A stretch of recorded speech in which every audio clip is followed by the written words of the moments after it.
Алтыншы. Бөлуді бөлшекке айналдырып жазайық.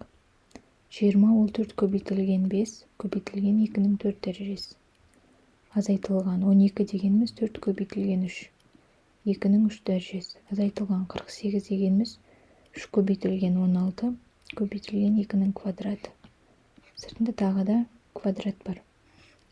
Бөлінген минус 8 дегеніміз 2-нің кубы.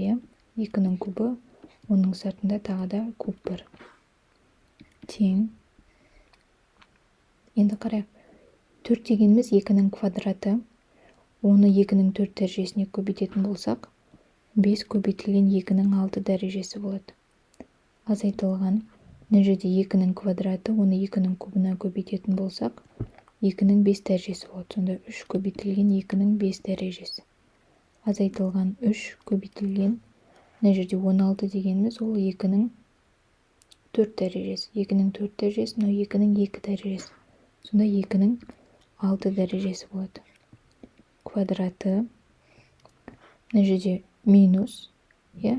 Ол минус дегеніміз минус 1 деген сөз. Минус 1-дің кубы ол минус 1. Яғни мынау 3 минусқа әсер ете алмайды. Сол себептен ол минусты мына бөлшектің алдына әкеліп қояйық. Сонда 3-ті 3-ке көбейтеміз. 2-нің 9 дәрежесі болады. Тең минус. Мына жерден жақшаның ішінен 2-нің 6 дәрежесі, 2-нің 5 дәрежесін, ең кішісі 2-нің 5 дәрежесі. Оны жақшаның сыртына шығарайық. Сонда 2-нің 5 дәрежесі ішінде қалады. 5 көбейтілген 2, азайтылған мына жерде 3 қалады, азайтылған 3 көбейтілген 2 қалады. Оның сыртында квадраты бар. Бөлімінде 2-нің 9 дәрежесі. Тең минус. Мына жерде 2-нің 5 дәрежесі, оның квадраты 2-нің 10 дәрежесі болады. Жақшаның ішінде 10 азайтылған 3 7, 7 азайтылған 6 1 болады. 1-дің квадраты ол 1-дің өзі болады. 2-нің 9 дәрежесі. Тең минус 2-нің 10 дәрежесі мен 2-нің 9 дәрежесін қысқартсақ, 2 қалады. 7-ші. Бөлудір, оны бөлшек ретінде жазайық. 75 дегеніміз 25 көбейтілген 3 көбейтілген 5-тің квадраты. Қосылған 35 дегеніміз 5 көбейтілген 7 көбейтілген 5-тің кубы. Бөлімінде мына жерде 20 көбейтілген 25 көбейтілген 125. Азайтылған 625 дегеніміз 5 көбейтілген 125 көбейтілген 75 дегеніміз 25 көбейтілген 3. Тең. Енді қарайық. Мына жерде 25 дегеніміз 5-тің квадраты. 5-тің квадраты көбейтілген 5-тің квадраты 5-тің 4 дәрежесі болады. Көбейтілген 3 қосылған. Мына жерде 5, 5-тің кубына көбейтетін болсақ, 5-тің 4 дәрежесі болады. Көбейтілген 7.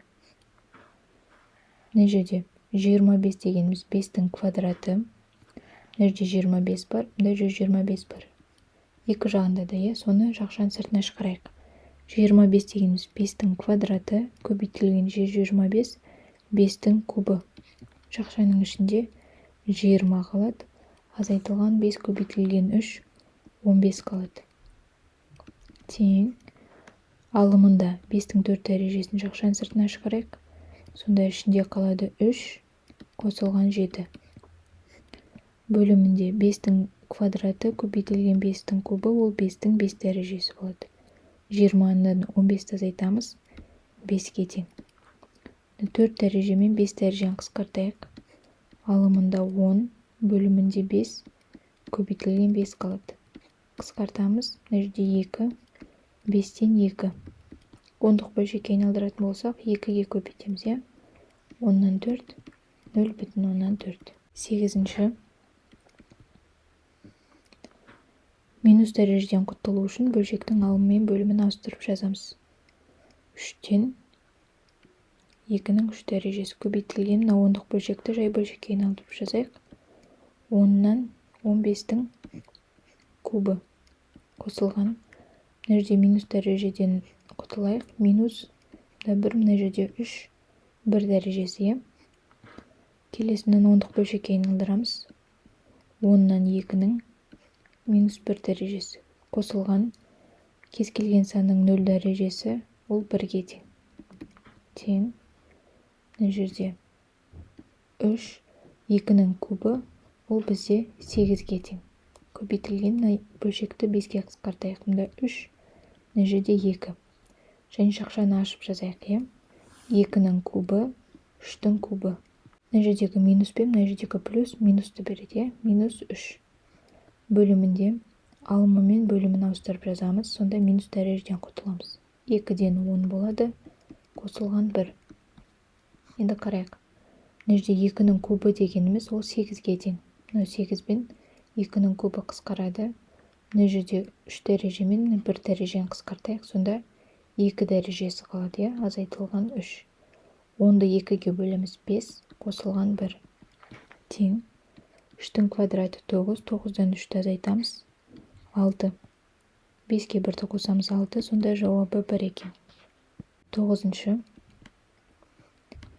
Мына жердегі санның 0 дәрежесі ол 1-ге тең. Қосылған 10-дық бөлшекті жай бөлшекке айналдырайық. 10-нан 5 -1 дәрежесі. Мына жердегі минус дәрежеден құтылу үшін бөлшектің алымы мен бөлімін ауыстырамыз. Сонда 2-нің кубы алымында 5. Азайтылған 3. Мына жердегі минус дәрежеден құтылу үшін минус 2-ден 1 деп жазамын. Сонда кубы болады. Азайтылған 10-дық бөлшекке айналдырамын. 10-нан 2 -2 дәреже. Тең. Алымында 1 қосылған.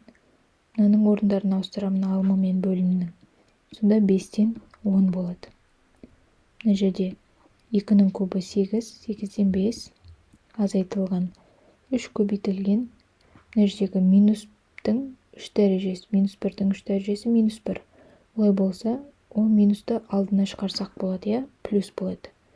Сонда кубы 2-нің кубы 8, 1-дің кубы 1. Азайтылған минус дәрежеден құтылу үшін бөлшектің алымы мен бөлімін ауыстырамын. Сонда 2-ден 10 болады. 10-ның квадраты. Тең. Алымында 10-ды 5-ге бөлемін 2, 2-ге 1-ді қосамын 3. Мына жерде 8-ден 5 қосылған 3 1-ге көбейтіледі 3 болады. 8-ден 3-ке 8-ден 5-ті қосамын 8-ден 8. Азайтамын 10-ды 2-ге бөлемін 5, 5-тің квадраты. Сонда 3, мына жерде 1 азайтылған 25 болады. 3 -24. Тең. Минус 8-ден 1. 10-шы. 6 азайтылған 4 көбейтілген. Мына санның 0 дәрежесі 1-ге тең. Олай болса 4 болады. -2. Қосылған мына жердегі минус дәрежеден құтылу үшін алымы мен бөлімін ауыстырам. Сонда 2-ден 3 болады. Азайтылған 2 түбір астындағы 2, 3. Мына косинус 3 пи бөлінген 4.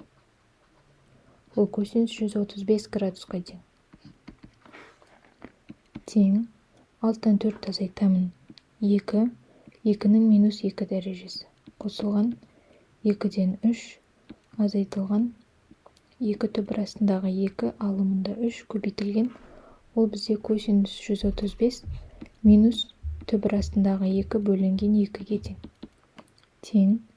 2-нің -2 дәрежесі ол 1 бөлінген 2-нің квадраты. 2-нің квадраты 4-ге тең. Қосылған 2-ден 3. Азайтылған. Мына жердегі минусты алдына шығарсақ плюс болады. Мына түбір астындағы 2 мен мына түбір астындағы 2-ні қысқартамын. Сонда мына жерде 4-тен 3 болады. Енді мына жерде ортақ бөлімі 4, мұнда 2-ге көбейтем. Сонда 4, 1 қосылған 6 қосылған 3. 4 алымында 10. 2,4-тен 2. 10-дық бөлшекке айналдыратын болсақ, 25-ке көбейтеміз. 2,150. Яғни 2,5 болады екен.